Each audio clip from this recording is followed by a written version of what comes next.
para poder enfrentar el tema del mal holandés y llevarlo a un escenario que permita entenderlo no en la expectativa de la economía holandesa, pero sí en términos de la expectativa de la economía ecuatoriana.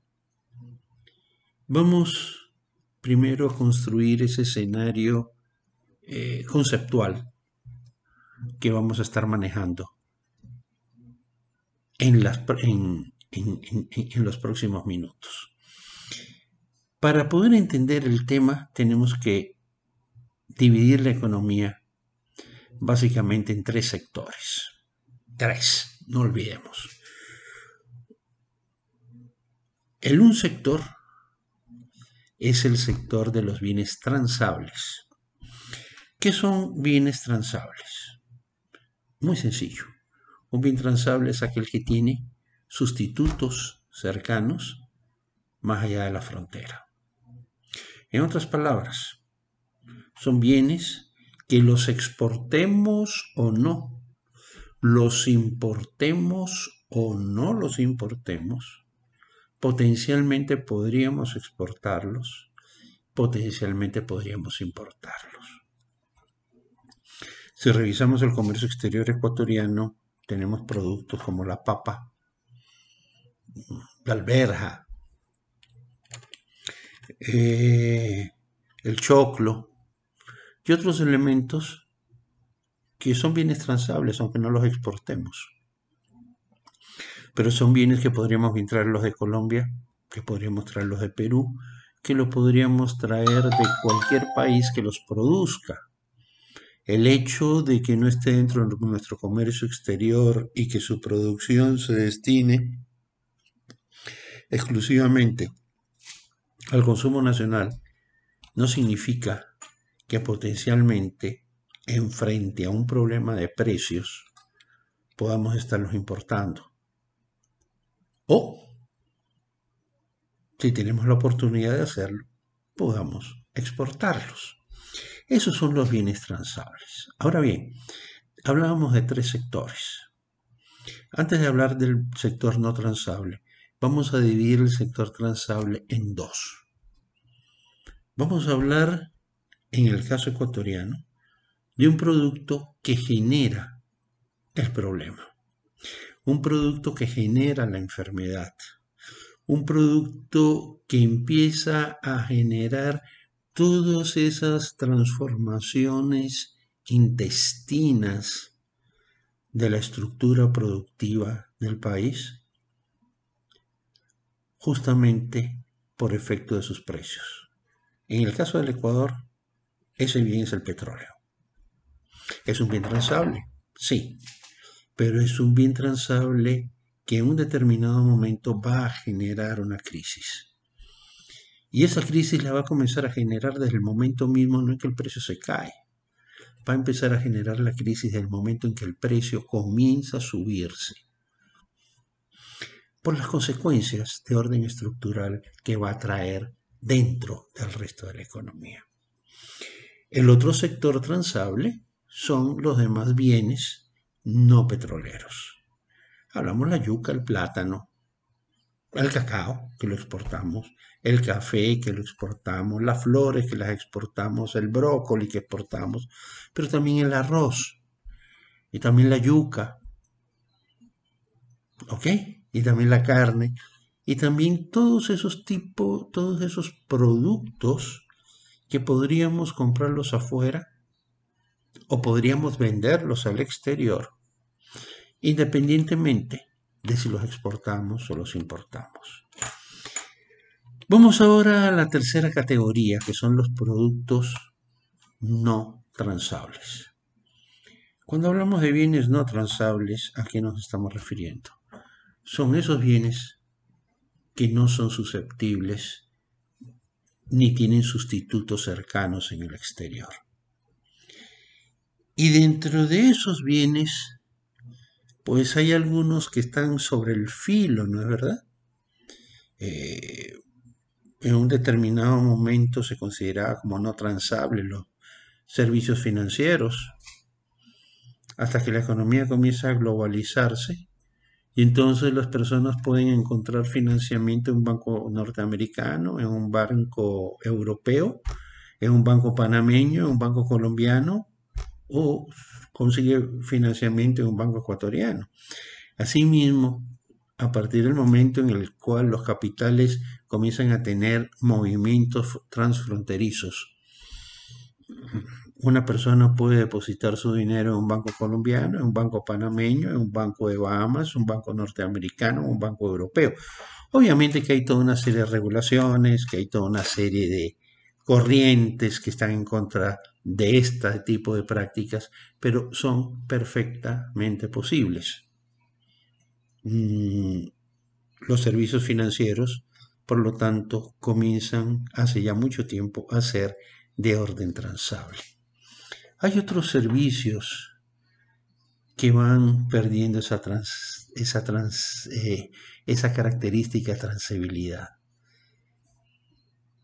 Hay otros bienes que también no la tienen. El caso, por ejemplo, de la industria de la construcción. El caso de la industria de la construcción, los bienes raíces, son considerados como un ejemplo clásico de bien no transable. Yo no puedo exportar una casa. Claro, se la puedo vender a un gringo, se la puedo vender a un francés, pero no puedo coger la casa y llevármela para Francia o llevármela para Estados Unidos. Puedo exportar estructuras prefabricadas. ¿Ya? Y en ese sentido, la industria de la construcción pues tiene segmentos que son transables. Pero yo no puedo tomar una casa y exportarla. Yo no puedo tomar un terreno y exportarlo. Esos son bienes no transables, porque no puedo exportarlos, no puedo importarlos. Yo me quiero comprar una casa y de pronto en Guayaquil o Salinas, donde me encuentro ahora, los precios de las casas están subiendo y entonces yo decido no comprarme la casa aquí, sino ir y comprármela en Cartagena, Colombia. Bueno, quizá algún día eso sea posible. El día que haya medios de comunicación que me permitan llegar a tiempo a mi trabajo viviendo en Cartagena, llegar a tiempo a mi trabajo a Guayaquil, pues se podría estar pensando en ese tipo de situaciones. Pero mientras eso no ocurre, pues los bienes raíces son no transables. Es decir, no podemos sustituir una casa local por una casa en el extranjero. Podemos tener una casa en el extranjero, sí, pero no para sustituir la local, salvo que nos movamos nosotros para allá. Pero si yo necesito una casa en Guayaquil, yo no puedo sustituirla con una casa en Miami, o una casa en Cancún, una casa en Panamá, una casa en Bogotá, en Medellín o en la ciudad que sea del exterior. Esos entonces son el primer grupo de bienes no transables que son los más notorios.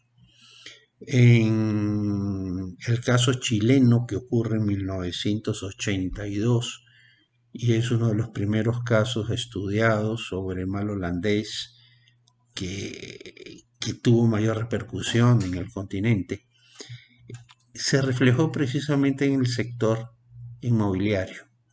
Las burbujas inmobiliarias que observamos en muchas economías son precisamente el fruto del mal holandés. La demanda comienza a crecer, el ingreso de las personas comienza a subir. Ese crecimiento inusitado de la demanda hace que los bienes inmuebles comiencen a crecer. La economía se vuelca hacia ese sector hasta que llega el momento en que la demanda se desinfla y viene el caos.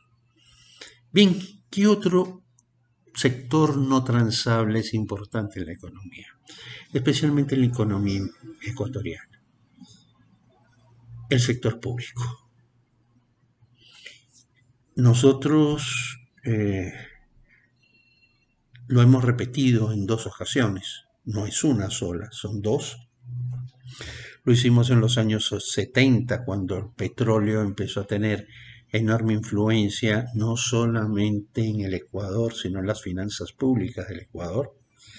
Y lo volvimos a repetir esencialmente después del año 2009, cuando nuevamente el precio del petróleo alcanza dimensiones estratosféricas. Y entonces es el sector público el que se convierte en el líder de generación de empleo del país. Un sector que produce servicios que no son transables. Más aún, ni siquiera le interesa vender su servicio, porque muchos de ellos son servicios gratuitos. Y que son financiados ¿por qué? Son financiados por un flujo que es independiente a la actividad que se está desarrollando.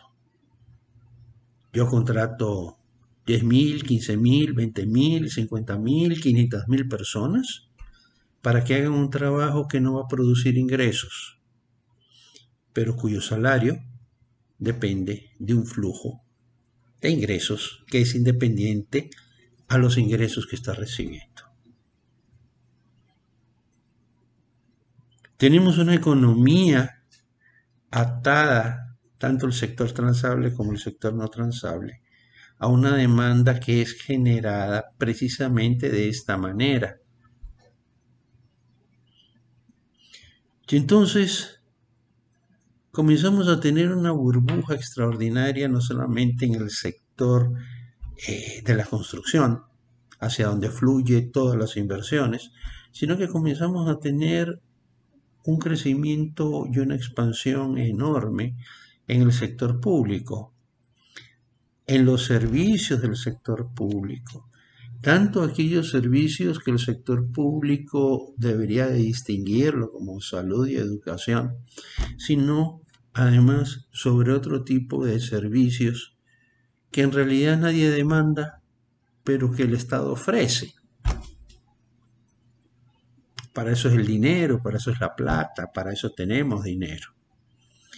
En el caso del año 82, junto con el alza de los precios del petróleo, se abrió una segunda llave, que era los ofrecimientos de créditos externos, que vinieron a agravar el problema porque empezaron a sobredimensionar aún más la capacidad de transacción que tenían los ecuatorianos, ya no solamente atados a un bien cuyo precio era lo único que sustentaba el consumo, sino además a eso se sumaba un flujo financiero que mientras los precios del petróleo fueran altos y el país tuviera capacidad de pago, pues seguían fluyendo. Cuando se acabó la capacidad de pago porque los precios del petróleo bajaron, el flujo de esos créditos se invirtió. Ya no eran flujos hacia adentro, sino comenzaron a ser flujos hacia afuera, el famoso pago de la deuda externa. El mismo fenómeno lo encontramos exactamente igual el año 2014, con cierta diferencia. Ya el flujo financiero externo no tenía las características propias de 1982, donde dependía de una tasa de interés más o menos única que en algún momento subió por efectos del mercado. Ya para el año 2011-2012, las tasas de interés son mucho más altas para Ecuador porque el panorama de riesgo del país era otro. Seguimos con otro video.